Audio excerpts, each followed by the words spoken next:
ये मेरा पहले का हेयर फॉल है और ये अब का हेयर फॉल है। पहले का हेयर फॉल जो हेयर वॉश करने के बाद, हेयर कॉम करने के बाद और हेयर ड्राई करने के बाद जो हेयर फॉल हुआ था, ये वो वाला हेयर फॉल है मेरा।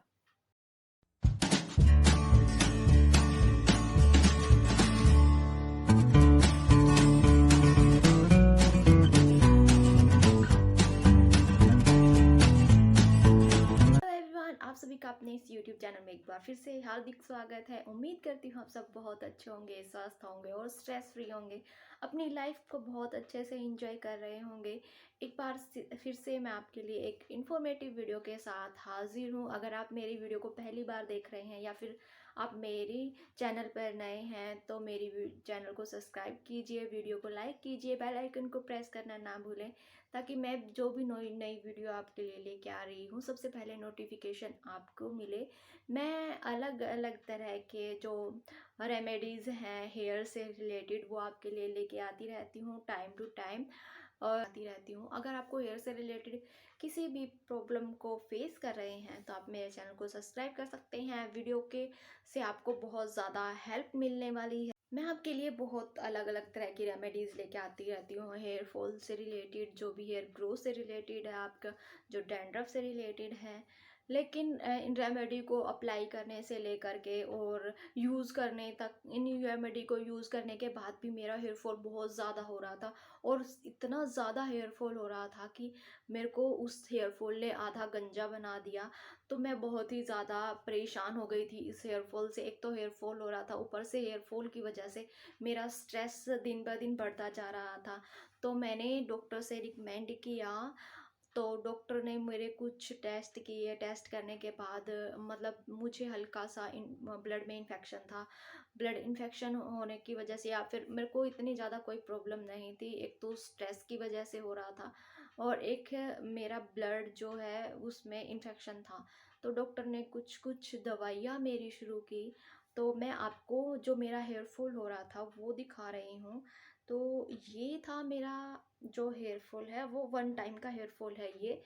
और ये हेयर फॉल इतना ज़्यादा हो रहा था, मैं कॉम कर रही थी तो मेरे को हेयर फॉल हो रहा था, मैं ऑयलिंग कर रही थी तो मेरे को हेयर फॉल हो रहा था, और अगर मैं हेयर वॉश कर रही हूँ तो भी मेरे को हेयर फॉल हो रहा है, और हेयर वॉश के बाद अगर मैं कॉम कर रही हूँ तो भी मेरा हेयर फॉल हो रहा है।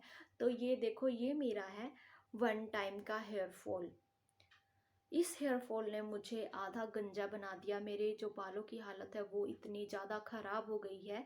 मेरे बाल जो पहले थे उनसे भी आधे हो चुके हैं। तो मैं बहुत ही ज़्यादा परेशान थी अपने हेयर फॉल की वजह से। एक तो हेयर फॉल हो रहा था, एक एक बाल जब गिर रहा था तो मुझे बहुत ही ज़्यादा बुरा फील हो रहा था। और उसके साथ ही साथ मुझे स्ट्रेस भी बहुत ज़्यादा हो रहा था, क्योंकि जब भी रेमेडी मैं यूज़ कर रही थी वो मेरे बालों पर अपोजिट इफ़ेक्ट डाल रही थी और मेरे बाल बहुत ही ज़्यादा दिन ब दिन ख़राब होते जा रहे थे। तो मैंने डॉक्टर से कंसल्ट किया और अपनी दिनचर्या में जो भी मैं डेली रूटीन कर रही थी उसको मैंने थोड़ा सा चेंज किया है। चेंज करने के बाद जैसे कि मॉर्निंग में कड़ी लीव को कंज्यूम करना, और जैसे अपने जो अपने हेयर केयर टिप्स हैं उनको रेगुलरली अच्छे से फॉलो करना, उन चीज़ों को मैंने अप्लाई किया और उसके बाद जो मेरा हेयर फॉल है ये है। अभी आप देख सकते हैं ये हेयर फॉल और ये हेयर फॉल। अभी मेरा हेयर फॉल इतना है, लेकिन जो इस हेयर फॉल ने मेरे बालों की हालत इतनी पतली कर दी है, इतनी खस्ता कर दी है कि अभी मैं हालत बहुत ही ज़्यादा ख़राब हो चुकी है। अभी मैं अपने बालों को घना कर दोबारा से घना करने के लिए उस चीज़ पर काम ज़्यादा अच्छे से काम करने वाली हूँ, और मैं उसी चीज़ पे काम कर रही हूँ, कुछ कुछ एक्सपेरिमेंट कर रही हूँ। अगर उसका बेनिफिट मुझे मिलता है तो मैं आपके साथ बहुत ही जल्दी शेयर करने वाली हूँ।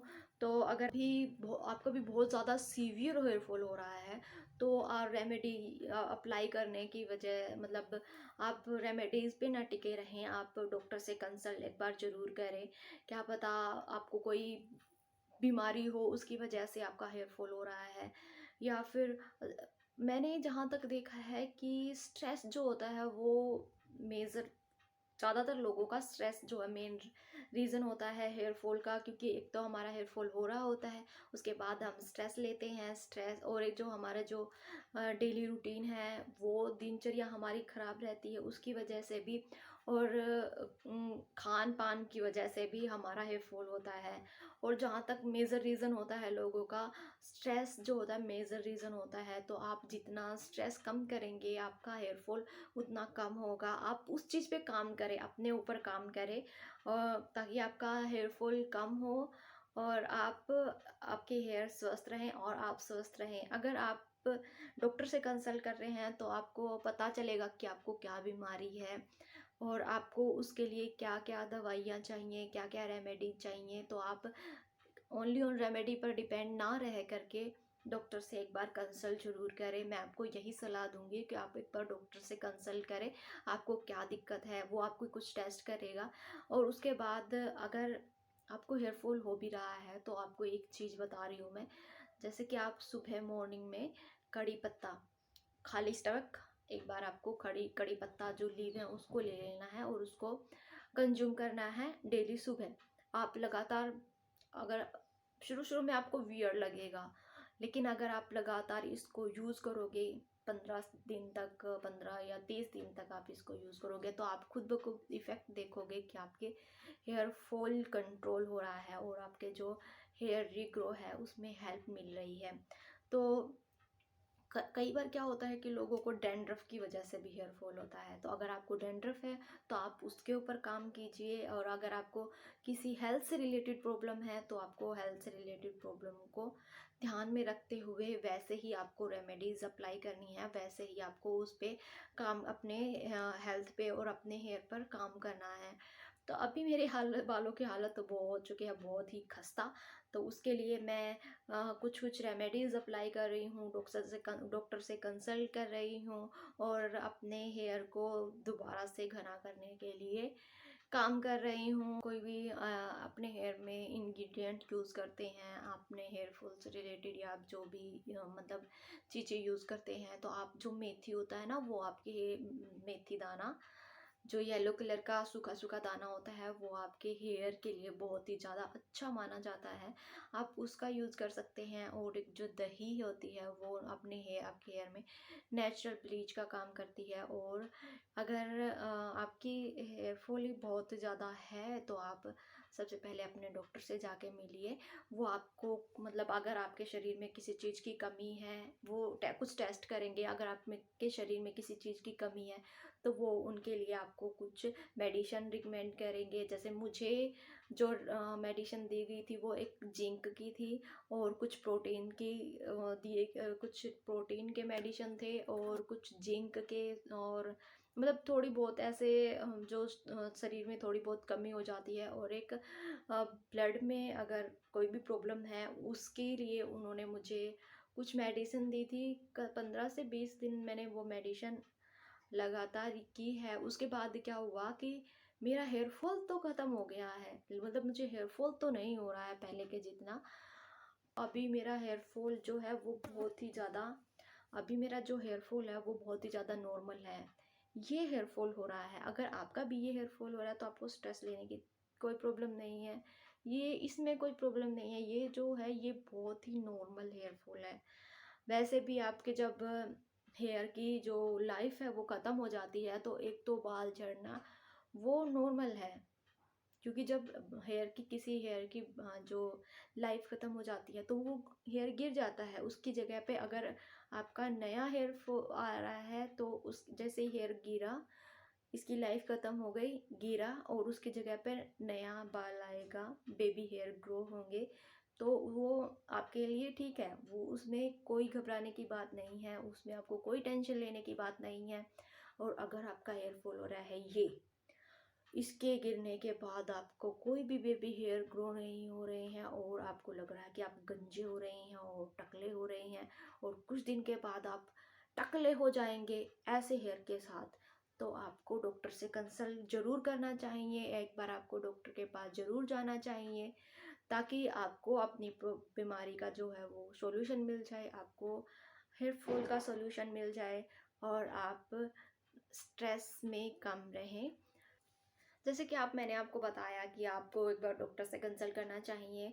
उसके साथ-साथ मैं आपको कुछ बातों का भी बताती हूँ कि आपको कुछ-कुछ बातों को, जैसे कि आपको आपके खाने पे ध्यान रखना है, आपको डेली एक्सरसाइज करनी है और आपको मॉर्निंग जो रूटीन है आपका, जो आप खाते-पीते हैं या फिर जो आपका रूटीन है, उसको चेंज करना है। आपकी हेयर की जो केयर आप जो कर रहे थे, उसको एक बार एक्स्ट्रा केयर करनी है, डबल कर देना है। जैसे कि अपने हेयर को क्लीन रखना है, स्कैल्प को साफ रखना है और अगर आप इन चीज़ों को भी डेली कर रहे हैं तो आपके जो हेयर हैं वो एक तो हेयर फॉल कम होगा, दूसरी बात आपके जो बेबी हेयर ग्रो होंगे, साथ ही साथ आपके हेयर आपकी हेल्थ के साथ आपके हेयर भी बहुत अच्छे हो जाएंगे। तो अगर कुछ कुछ बातों का ध्यान रख के हम अपने हेयर को और अपनी हेल्थ को बहुत अच्छा कर सकते हैं। हमें ज़्यादा ताम-झाम करने की भी ज़रूरत नहीं है। अगर आप ही रूटीन को भी हमारा अच्छा है तो भी उसमें कोई दिक्कत नहीं, हेयर में या फिर हेल्थ में कोई दिक्कत नहीं होने वाली है। तो इसी तरह से आप स्मूथली अपने हेयर की केयर कीजिए। और वैसे ये थी मेरी हेयर फॉल की एक छोटी-सी स्टोरी। मैं गंजी होने से बच गई हूँ। मेरा हेयर फॉल बहुत ज़्यादा हुआ है पर मैं गंजी नहीं हुई हूँ। क्या था कि मोटी चोटी बहुत ज़्यादा मोटी थी, वो पतली हो गई है और मैंने टाइम से उसे संभाल लिया है। अगर आप भी हेयर फॉल से प्रॉब्लम से जूझ रहे हैं तो आप भी टाइम से उसे संभालें, टाइम से दवाई लें, टाइम से डॉक्टर के पास जाएं, ताकि जो आप गंजापन जो फ्यूचर में आपको मिलने वाला है उससे आप बच सके। तो अभी मैं काम कर रही हूँ अपने बाल को रीग्रो करने के लिए और जो भी रेमेडी होंगी मैं आपके साथ शेयर करूँगी। आपने मेरी वीडियो देखी है और अगर मेरे साथ पहली बार जुड़ रहे हैं, मेरे वीडियो को पहली बार देख रहे हैं, तो चैनल को सब्सक्राइब करना ना भूलें। वीडियो को लाइक कीजिए, अपने दोस्तों के साथ शेयर कीजिए, बेल आइकन को प्रेस करना ना भूलें ताकि जो भी नई वीडियो आ रही है सबसे पहले नोटिफिकेशन आपको मिले। मैं इसी तरह से और भी इंफॉर्मेटिव वीडियो आपके लिए लेके आती रहूँगी। आपके आपके एक छोटे से लाइक से, सब्सक्राइब से और वॉच से मुझे मोटिवेशन मिलता है। इसी तरह से मैं आपके लिए, ताकि मैं आपके लिए और भी अच्छी अच्छी वीडियो लेके आती रहूं, इसी तरह से मैं आपके साथ शेयर करती रहूं। और मिलते हैं नेक्स्ट वीडियो में, तब तक